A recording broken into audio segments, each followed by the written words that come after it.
guys, welcome back to my channel. I'm not a booktuber, but I'm doing some book content at the end of the year as reading is one of my top hobbies. This year, I read 62 books, which is more than average for me. These, though, are my bottom reads. And my bottom reads are basically books. They're not necessarily bad, but they disappointed me. And so they ended up in the bottom of my reads. And I did do a top reads video as well, so I will put that in the description below if you want to see my favorite books of 2023. Let's get started into the bottom reads. And so the first, I would say, is kind of a jumble of a few different books, and that is just nonfiction books that I didn't gain anything from or like retain. And I'm specifically talking about self-help-ish books. So we've got stuff about like food and mood, self-wellness, various mental health books. And I just didn't take anything from them, and it sucks because when I do read a nonfiction book that's kind of like self-help, it's because I want to work on that thing,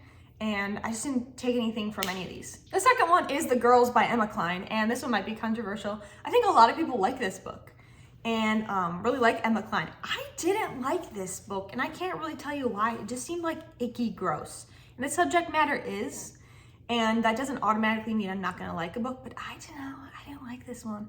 And I wanna try to read another Emma Cline book just to see if like I just don't like The Girls. But if you have read The Girls and you didn't like it, but you've read a different Emma Cline book and liked it, please let me know.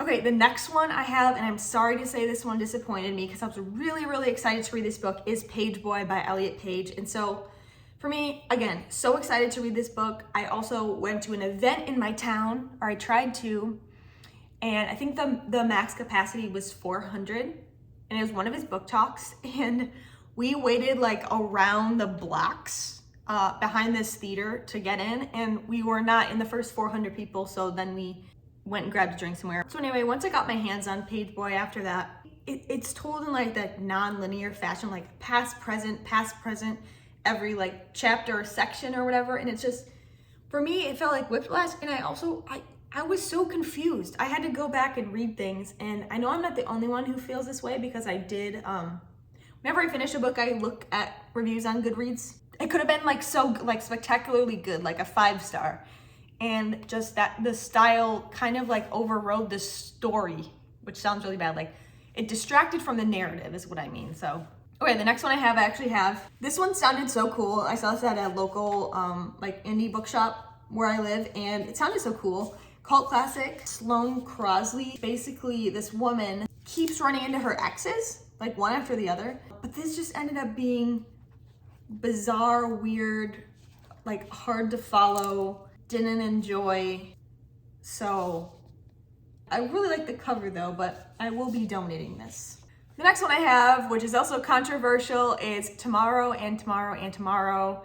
This is about two friends who make a video game together. I just felt it was the same thing over and over and over again. Like they would be fine, they would get in a fight, they would stop talking, then they'd make up. Then they'd be fine, then they'd get in a fight, and they'd stop talking, and over and over again. And I was like, oh my, like I've read enough of this. And I'm a little interested in gaming. I dabble.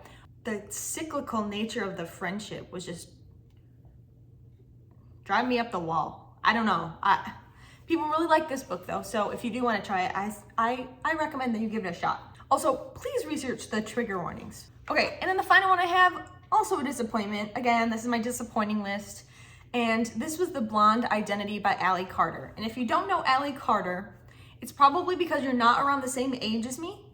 If you're around the same age as me, you might have read her books, which are like, If I Tell You I'd Have to Kill You. They're about girls who go to spy school as their high school. And I would have read these in middle or high school or something like that, and they were just the best. I mean, you couldn't wait for the next one to come out. You just wanted to read them, and they were just so fun. When I saw that Ally Carter had an adult rom-com, I was like, this is gonna be awesome. Like I saw it in the store, and I was like, I'm gonna just love this. I can't even wait. Like I forgot about this author. I'm so glad she's back.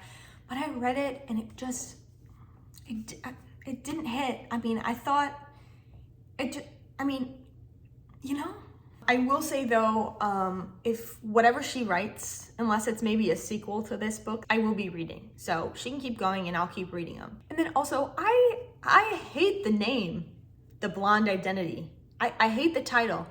I think it sucked.